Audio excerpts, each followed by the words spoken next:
I grew up with my dad after mom left us. Years later, he passed away and left me. Everything then, my mom came back with a son I'd never met and asked to live in my apartment. I agreed under strict conditions. I grew up in this small, creaky house that always smelled of paint and turpentine. It wasn't fancy or anything, just cozy and filled with the kind of warmth you don't really find in a lot of places. My dad inherited his dad's art supply shop when I was just a kid, and even though the business wasn't huge, he put everything into it, and honestly, I loved it. After school, I'd help him restock the shelves, organize paintbrushes, and set up canvases. It was kind of our thing. Now my mom, Stacy, she was different. She wasn't into the art stuff at all. She was a personal trainer, always out there in her workout clothes, super fit, and honestly, she made way more money than my dad ever did. She was the kind of person who liked to show off, always talking about her clients and their fancy lifestyles. It was like she never really fit into the life we had at home. She didn't care much for the art shop or the little things that made our place special, but hey, that was her. I remember this one night so clearly. I must have been around 13. I was in my room sketching in this old notebook my dad gave me when I heard her calling Alex come help with dinner. Her voice had that sharp edge to it, like she wasn't asking, more like ordering. I yelled back, "Coming," and set my pencil down. By then, I was used to it. It was always like this, me stuck in the middle of their fights. I walked into the kitchen and started setting the table, and right on cue it started. "Another slow week," Jack Mom said, like she was dropping some kind of bomb. She crossed her arms, leaning against the counter, her expression sour. "When are you going to get your act together?" she added, and you could feel the tension in the air. Dad, who was flipping pancakes on the stove, just sighed. "Stacy, not in front of Alex," he mumbled, keeping his eyes on the pan like if he stared hard enough, he could disappear into it. But she didn't back off. She should know what a failure her father is. She shot back, her voice like ice. I froze for a second, my hand gripping the edge of the table. It was like this all the time, and I hated it. Mom always belittling Dad and him just taking it, trying to keep the peace. I mean, I loved my dad. He was the one who was always there for me, always trying his best to make things work even when things were rough. But it was like, no matter what he did, it wasn't good enough for her. Mom didn't like our life. I could tell. She was always talking about her clients, the ones with the fancy cars and the huge houses. It was like she resented the small art shop and the house that smelled of paint and old wood. She used to complain about how she was in a life she never wanted, and I guess she took it out on us, mostly Dad, but sometimes me too. "Alex, where's my water?" she snapped, pulling me out of my thoughts. I scrambled to grab a glass and fill it, my hands shaking a little as I set it down in front of her. It wasn't fast enough for her liking, I guess, because she glared at me. "Useless," she muttered under her breath. "Can't even get a simple thing right." Dad tried to step in like he always did. "Stacy, it's just water, no harm done." But she wasn't having any of it. "You're too soft on her, Jack. No wonder she's growing up just as pathetic as you." I felt my face get hot. I wanted to say something, anything, but what was the point? If I argued, it would just get worse. I'd learned by then to just stay quiet, keep my head down, and get through it. So I did what I always did. I fled. I ran up to my room, slammed the door behind me, and just threw myself onto my bed, burying my face in the pillow. I remember laying there feeling my heart race, trying to keep the tears in. It wasn't fair. Why did she have to be like this, and why did Dad put up with it? I knew he loved her. I mean, he must have. But it was like he was always trying to keep everything together when she clearly didn't care. And as much as I hated to admit it, I started feeling like maybe he was too soft. Maybe if he just stood up to her, things would be different. The thing is, I learned to stay out of her way as much as I could. I'd hide out in my room or go down to the shop with Dad when she wasn't around. If I could avoid her sharp comments or her judgmental stares, I did. It was easier that way. I got really good at being invisible, just staying out of the line of fire. The next morning was different, though. I woke up expecting the usual sounds: Dad in the kitchen making breakfast, the smell of coffee, the clatter of dishes, but it was silent. And not the peaceful kind of silence, more like the something's off kind. There was no smell of pancakes, no shuffling from the kitchen. I sat up feeling a weird pit in my stomach. When I walked downstairs, it was like walking into a different house. Dad was sitting at the kitchen table staring at this piece of paper in his hand. His face was pale and he looked older than he had the day before. "Dad," I said, my voice small. "Where's Mom?" He didn't answer right away. He just handed me the note, his hand shaking a little. I took it, already feeling that dread in my stomach grow. It was written in Mom's neat handwriting, way too neat for what it said. "Jack, I can't do this anymore. I'm leaving with Ryan. He can give me the life I deserve, not this small-town nonsense. Alex, don't bother trying to find me. You're just dead weight, and I don't need either of you holding me back." I stood there staring at the paper, feeling like I'd been punched in the gut. She was gone just like that. No warning, no goodbye, just gone. And the way she said it, like we meant nothing, like we were just things she could discard. My throat tightened and I shoved the note back at Dad, trying not to cry. He looked at me, his eyes tired and sad. "I'm sorry, Alex," he said, his voice cracking a little. "I know this is hard." I didn't know what to say. What was I supposed to say? "It's fine," I managed to mumble. But it wasn't. It wasn't fine at all. She left us. She really left us. Dad tried to pull me into a hug, but I pulled away, heading back up to my room. I didn't want him to see how much it hurt. I didn't want him to feel guilty for something that wasn't his fault. But I couldn't shake the feeling that everything had just changed, and it wasn't going back to normal anytime soon. After Mom left, things changed fast. I mean, it was like everything flipped upside down and we had to figure out a whole new normal. I remember Dad sitting at the kitchen table for what felt like days, just staring at nothing. The art shop, the house, even me, I think it all felt like too much for him. And honestly, I didn't blame him. I felt the same way, like everything was heavier, like we were walking through mud or something. For a while, it was just survival mode. I was 13, and suddenly it was just me and Dad in this house that felt way too big now. I started taking on more around the house, not because Dad asked, but because I could tell he was struggling. He tried, he'd wake up early, make breakfast, but it was half-hearted, like he'd burn the toast or forget to add sugar to the coffee. It was weird seeing him like that because he was always the one who had it together when I was growing up. He threw himself into work, and I mean, he really threw himself into it. The art shop became his whole world. If he wasn't at home, he was there painting, organizing, or chatting with the few customers we still had. I think it was his way of coping, just burying himself in the one thing he had control over. It was tough for me too, but I tried to help where I could. After school, I'd head straight to the shop, do my homework at the counter, and restock the shelves. I even learned how to handle the register and started sketching again just to feel normal. But money was tight. Without Mom's income, we were basically scraping by. There were weeks when the shop barely made enough to cover bills, and I could see the stress eating at Dad. He tried to hide it, but I'd catch him checking the bank statements, rubbing his eyes like he was trying to erase the numbers. One day, a few months after she left, I came home from school, and he was sitting at the table with all these papers spread out, bills, loan statements, all kinds of stuff. "Alex, sit down," he said, trying to keep his voice steady. "We need to talk." I sat, my stomach twisting. I knew things were bad, but hearing him actually say it made it real. "We're behind on the mortgage," he said, and I could see the defeat in his eyes. "If we don't start making more money soon, we could lose the house." It was a lot to process. I was just a kid, but even I knew that losing the house would be like losing everything. I didn't know what to say. I just nodded and tried to act like I understood how serious it was. "Is there anything I can do?" I asked, and I meant it. I was scared, but I didn't want him to feel like he had to carry it all alone. He smiled, but it didn't reach his eyes. "You're already doing a lot, Alex. We'll figure it out." And we did try to figure it out. Dad started taking on extra projects, offering art classes at the shop. One week we put up flyers at the local schools and community centers, trying to get people interested. I'd help set up the tables, fill the cups with water for the brushes, and clean up after the kids left. Some days it felt like we were making progress. The shop would be buzzing with activity, and we'd have a little extra cash coming in. But other days it felt like we were just treading water. The bills kept piling up, and there were nights when I'd hear Dad pacing in the living room, the floorboards creaking under his feet. I'd lie in bed, staring at the ceiling, trying to block out the sound. I hated feeling helpless. I wanted to fix things to make it all go back to how it was before, but I couldn't. One afternoon, about a year later, Dad came home with some news that felt like a small win.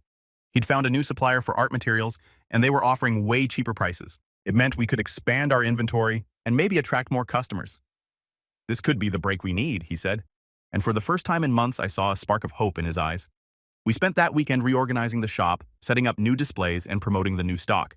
We even launched a small campaign on social media, posting pictures of the new supplies and offering discounts for the first week. I was learning a lot, not just about running a shop, but about the hustle that came with it. It wasn't easy, but it felt good to see some life back in the place. Things started picking up slowly but surely. We got more regular customers, teachers, students, local artists, and the art classes became a hit. There was one day when I looked around the shop and it was packed. People were browsing, kids were painting at the back tables, and Dad was in his element, chatting with everyone like he'd known them forever. It was the happiest I'd seen him since Mom left. For the next 2 years, we just kept building on that momentum. I was 15 by then, and the shop had become my second home.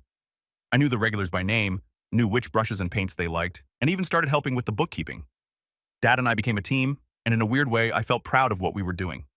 It wasn't the life we'd had before, but it was something we built together. Then just after my 15th birthday, everything changed again. Dad came home from the shop one night looking pale and shaken. I was in the kitchen making sandwiches when he walked in, his hands trembling as he pulled out a chair. "Alex, we need to talk." I put down the knife, my heart starting to race. "What's wrong?" I asked, the anxiety creeping back in. He took a deep breath, his eyes locked on the table.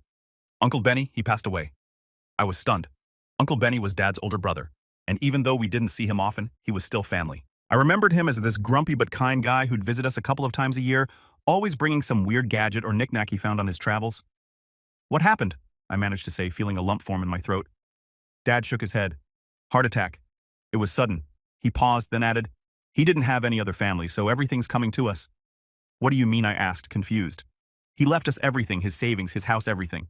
Almost $150,000, Dad said, his voice a mix of shock and disbelief. I don't know what to do with it.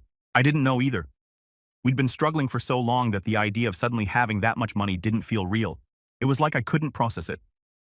What are we going to do? I asked. And for the first time in a long time, I saw Dad smile like he was seeing a way out of all the stress. We're going to fix things, Alex, he said, his eyes lighting up. This is our chance. And just like that, it felt like things might finally be turning around. A couple of years after Uncle Benny's inheritance helped us out, things really started to change for the better. Dad used a chunk of that money to expand the art shop. He upgraded the equipment, brought in more supplies, and even opened a second location in town. It was amazing to see how much things improved. We went from struggling to making a solid income, and the shop became a local favorite. I'd watch him grinning ear to ear as people came in excited to buy supplies or sign up for his art classes. By the time I was 18, we were doing well enough that Dad surprised me with the biggest gift of my life, a small apartment near campus. It's your graduation gift, he said, handing me the keys with a proud smile. I don't want you worrying about dorm life or rent. I remember staring at him completely speechless. It felt like all his hard work had paid off, and he was sharing that success with me. College was a whirlwind. I dove into my studies focusing on business management so I could help Dad with the shops even more. We still made time for each other, dinners, quick calls, and whenever I came home for the weekend, I'd work at the shop. It was a routine that made everything feel stable and right. But then, just when it seemed like life couldn't get any better, it all came crashing down. I was in my final semester of college when I got a call from Dad. His voice sounded off and it instantly put me on edge. Alex, can you come home this weekend? I need to talk to you about something important.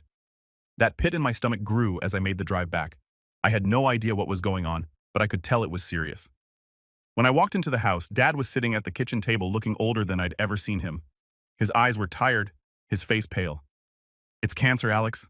Stage 4, he said, his voice barely above a whisper. I felt the world tilt.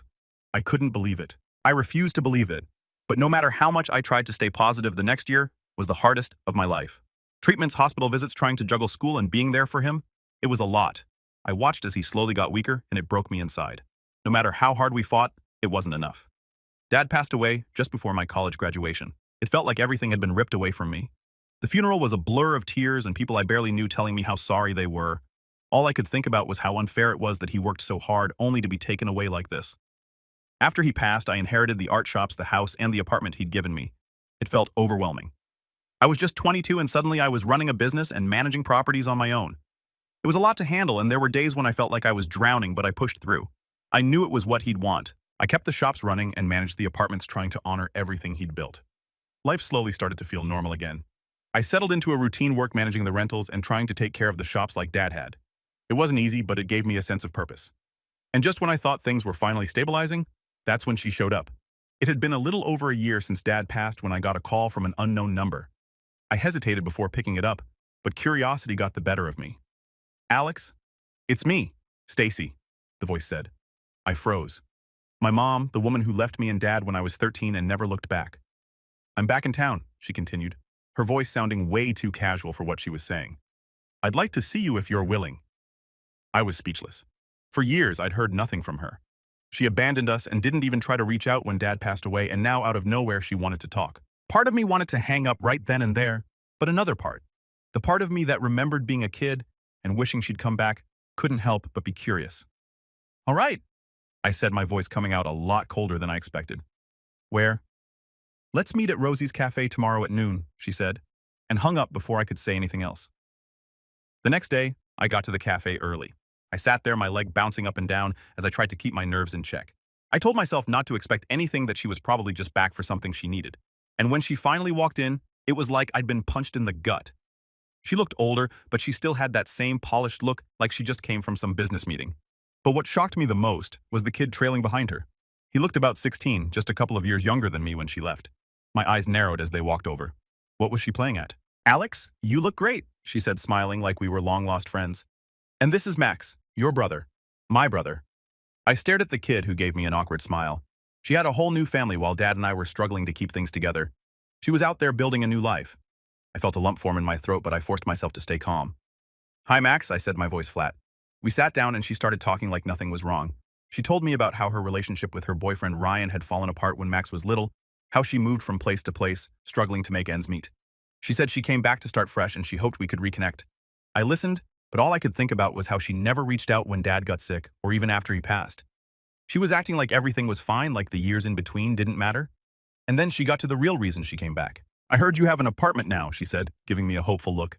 I was wondering if Max and I could stay there for a while. We don't have anywhere else to go, and it would really help us out. I felt my jaw tighten. She wanted me to help her after all these years. I glanced at Max. He looked uncomfortable, and I couldn't blame him. This whole situation was messed up. I don't know, Mom, I said. It's been a long time, and you never reached out, not even when Dad was sick. She sighed, her face turning serious. I know, and I'm sorry, but I'm trying to make things right now. We just need a place to stay until we get back on our feet. I promise it won't be long. I stared at her, trying to decide if she was being genuine or if this was just another one of her schemes. In the end, I looked at Max again. It wasn't his fault that she was like this, and I didn't want him to pay for her mistakes. Fine, I said, but only for a few months, and you have to pay for the utilities. Her face lit up like she'd just won something. Thank you, Alex. We'll pay rent too once we get settled. I nodded, but I couldn't shake the feeling that I was making a huge mistake. As I walked out of the cafe, I knew things were about to get complicated. At first, things were all right. Mom and Mark moved into the apartment, and for a couple of weeks it was quiet. I didn't hear much from them, and I figured they were settling in, trying to get back on their feet like they said they would. Honestly, I was trying to keep my distance. I didn't want to get too involved. I told myself it was the smart thing to do, keeping some space, you know. But then things started to change, little things, but enough for me to notice. Mom would text me out of nowhere asking about money for groceries or complaining about how the water bill was higher than she expected. I reminded her, Mom, you're only paying utilities, not rent. She'd always respond with something like, I know, but it's still tough right now. I'd tell her I understood, but deep down it bugged me. It felt like the beginning of something I wasn't ready for. One afternoon, she called me while I was at work. Alex, I need to talk to you. Her voice had that edge, the one I remembered from when I was younger, like she was about to ask for something big. I stepped outside and leaned against the building, already feeling the headache coming. What's up? Listen, Mark's school is asking for more fees than I thought, and he needs new books. It's just, things are really tight right now. She paused like she was waiting for me to say something. When I didn't, she added, I was hoping you could help out just this once. I felt my jaw tighten. Mom, I already gave you the apartment for free. You said you'd handle the utilities, and I appreciate that, I really do. She said, her voice smooth like she was trying to sell me something. But we're struggling. I'm doing everything I can. It's just a little more help, that's all. I stood there staring at the sidewalk. I could feel my frustration building up, but I tried to keep it cool. I'll think about it. I mumbled and hung up before she could push any further. A few days later, I decided to drop by the apartment unannounced. I wanted to see how things were going, and honestly, I needed to get a read on the situation. I knocked on the door, and it took a while before Mark opened it. He looked surprised to see me, and there was this awkward pause before he stepped aside and let me in. The place was a mess. Boxes everywhere, dishes piled up in the sink, and clothes thrown over the couch. It was like they hadn't even tried to settle in properly. Mom came out of one of the bedrooms looking annoyed. Alex, you should have called first, she said, crossing her arms. I wanted to check in, I said, glancing around. What's going on here? She waved her hand like it was no big deal. Oh, we're just still unpacking. It's been busy. Her tone was casual, but I could tell she was irritated that I showed up without warning. Mom, it's been over a month. You said this was temporary, remember? I felt the frustration bubbling up again. You're still living here rent-free, and I haven't seen you paying for the utilities yet. She rolled her eyes. I know, Alex, we're working on it, okay? Things are just harder than I expected. I took a deep breath, trying not to lose it. It's not just about the bills, Mom. You need to get serious about moving on. I can't keep covering for you. She glared at me, and for a moment it felt like I was 13 again, standing in the kitchen while she tore into Dad. I gave up everything for you, she snapped. And this is how you repay me, by making me feel like a burden. I didn't even know what to say. I felt my hands clench into fists, but I forced myself to stay calm. I'm not making you feel anything, Mom. I'm just telling you the truth. She huffed and walked back into the bedroom, slamming the door behind her. Mark was still standing there, looking uncomfortable. Sorry, man, he mumbled, staring at the floor. I shook my head. It's not your fault. I felt bad for him. He was stuck in the middle of all this, and it wasn't fair. But at the same time, I couldn't just let them walk all over me. After that, things got worse. Mom started spreading stories to the rest of the family, telling them I was being cold-hearted and stingy despite everything she'd done for me. I'd get calls from my aunt, my cousin, even some old family friends, all of them asking why I wasn't helping my mom. It was like she was rallying everyone against me, twisting the story to make herself look like the victim. One night, I got a call from my aunt. She launched into this whole speech about family loyalty and how I should be grateful for everything my mom sacrificed for me. I let her talk for a while, just listening and feeling my blood boil. Aunt Debbie. I finally said, cutting her off, you don't know the whole story. She abandoned us. She left me and Dad when I was a kid. I'm the one who's been picking up the pieces, not her. There was silence on the other end for a moment. That was a long time ago, Alex, she said softly. People change. You should give her another chance. I clenched my jaw, feeling the anger bubbling up. I've given her plenty of chances. She's the same person she's always been, manipulative and selfish. I hung up feeling more alone than ever. It was like no one remembered what really happened or they didn't care. And the more she talked, the more everyone seemed to turn against me. Even people I hadn't seen in years were suddenly reaching out, acting like they knew what was going on when they didn't have a clue. The final straw came when I saw a post on Facebook. Mom had written this long status about how I was refusing to support her and Mark, about how she was struggling to get back on her feet and that I was heartless. The comments flooded and all these people backing her up, saying things like, "How could he do that to his own mother, and family comes first no matter what?" I felt my stomach drop as I read the comments. These people had no idea what really happened, but they were quick to judge. It felt like everyone was against me, and there was nothing I could do to change their minds. Later that week, I got an email about unpaid utilities. She hadn't paid a single bill since she moved in. I was done. I grabbed my phone and called her. "Mom, we need to talk about the bills. You agreed to pay for the utilities, and you haven't paid anything." She sighed loudly like I was being unreasonable. "Oh, Alex, come on. You've got plenty of money from the shop. Can't you just cover it?" I felt my grip tighten on the phone. "That's not the point, and you know it. We had an agreement. Agreements change," she said. "Like it was no big deal. You should be helping your family, not keeping score." I couldn't take it anymore. "I've helped you enough. You need to figure things out or you're going to have to leave." She laughed, this bitter, humorless laugh. "Go ahead and try Alex. See how far that gets you." I hung up my hands, shaking. I knew then that I'd have to take things further. She wasn't going to leave on her own, and I wasn't going to let her drag me down with her. It was time to do something about it. After that call with Mom, I knew I couldn't let things go on the way they were. It was clear she wasn't going to change, and if I kept letting her stay, I'd just be giving her more opportunity to mess things up for me. I spent the next few days researching my options, trying to figure out how to evict her legally. I was done with her games, and I was done letting her walk all over me. I booked an appointment with a lawyer. When I walked into his office, I felt this mix of nerves and relief. I'd never done anything like this before, and it felt weird, like I was betraying my own family. But at the same time, I knew I didn't have a choice. I couldn't keep letting her make me the bad guy while she took advantage of everything I'd worked for. The lawyer, Mr. Johnson, was a straightforward kind of guy. I told him the whole story, and he didn't seem surprised at all. "You've got every right to evict her," he said, flipping through the notes he took, "especially since she's not paying rent and has no formal lease agreement. She's considered a guest at this point." I felt a small weight lift off my shoulders. "So what do I need to do?" I asked, leaning forward. He handed me a form. "This is the eviction notice. You give her this, and she has 30 days to vacate the apartment. If she doesn't leave, we'll go through the court system to get her out." It sounded simple enough, but I knew it wouldn't be. Mom wasn't the type to just pack up and leave because someone told her to. Still, it was a start, and it was more than I'd had before. That weekend, I drove over to the apartment with the notice in hand. I tried to keep my nerves in check, but I could feel my heart pounding in my chest. This was it. Either she'd accept it and go quietly, or things were about to get even messier. When I knocked on the door, Mark answered again. "Hey, Alex," he said, his face all cautious. "What's up? Is Mom home?" I asked, keeping my voice as calm as I could. He nodded and stepped aside. I walked in, and there she was, sitting on the couch, like she didn't have a care in the world. When she saw me, she raised an eyebrow. "Oh, it's you." "What? No heads up again?" I ignored her comment and pulled out the eviction notice. "We need to talk." Her eyes narrowed. "What's that?" "It's an eviction notice," I said, holding it out to her. "You have 30 days to move out." The room went silent for a second. I thought she might actually take it, but then she scoffed, crossing her arms. "You're kicking your own mother out after everything I've done for you." I took a deep breath, trying to keep my voice steady. "You haven't paid the bills, you've lied to everyone about me, and you've made no effort to get back on your feet like you promised. I can't keep supporting you like this." She glared at me, her face twisting in anger. "This is how you repay me, by throwing me and Mark out on the street." "It's not my job to support you, Mom," I said, feeling the frustration build up. "You made your choices. Now you need to deal with them." She stood up, and I could see the fury in her eyes. "You think you're so high and mighty now, don't you? Just because you have a little money and some property, you think you're better than us?" I shook my head. "This isn't about that. This is about you taking advantage of me." She snatched the paper from my hand, crumpling it up. "Fine," she snapped, "but don't think this is over. You'll regret this, Alex." I didn't respond. I just turned and walked out, my hands shaking as I reached for the door. As I left, I caught Mark's eye. He looked so uncomfortable, like he wanted to say something but couldn't. I felt bad for him, but there was nothing I could do. This wasn't his fight. It was between me and her. Over the next few weeks, things got worse. Mom doubled down, going around telling anyone who would listen that I was kicking her out on the street and abandoning my family. She made it sound like I was some heartless monster who didn't care about anyone but myself.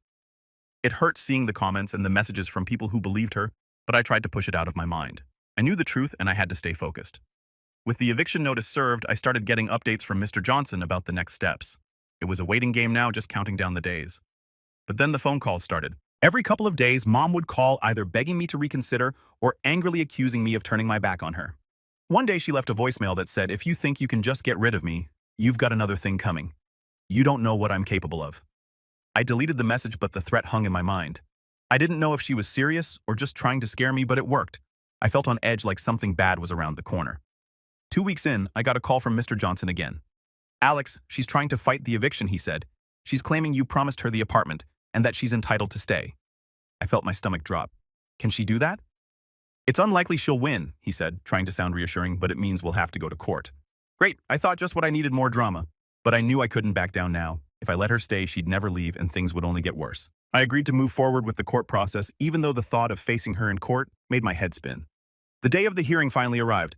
I felt like my insides were twisting into knots as I walked into the courtroom. Mom and Mark were already there. She looked upset, all red-eyed and teary, like she was trying to play the victim. Mark just looked miserable and I felt bad for him, but I had to remind myself that this wasn't about him. The hearing wasn't long, but it felt like hours. Mom put on this whole act about how she was struggling, how she was just trying to reconnect with her family and build a life for her and Mark. She even cried a few times, and I could see some people in the courtroom giving her sympathetic looks. But then, it was my turn. My lawyer laid out the facts, how she hadn't paid anything, how she'd agreed to the terms, and how she'd been spreading lies about me to family and friends. I watched as the judge's expression went from neutral to annoyed. He wasn't buying her act. In the end, the judge ruled in my favor. Mom was ordered to leave the apartment within the next 2 weeks, and if she didn't, she'd face legal consequences. I felt a rush of relief, but also a heaviness. I'd won, but it didn't feel like a victory. As we left the courtroom, I caught up with Mark. "Hey," I said, trying to keep my voice steady. "I'm sorry it came to this." He looked up at me, his eyes sad. "I know. I'm sorry too." He paused, then added, "I wish things were different." "Me too," I said. "If you ever need anything, you know how to reach me." He nodded, and we parted ways. As I walked to my car, I felt the weight lift a little. It wasn't over, but it was a step in the right direction. Maybe now I could finally start to move on.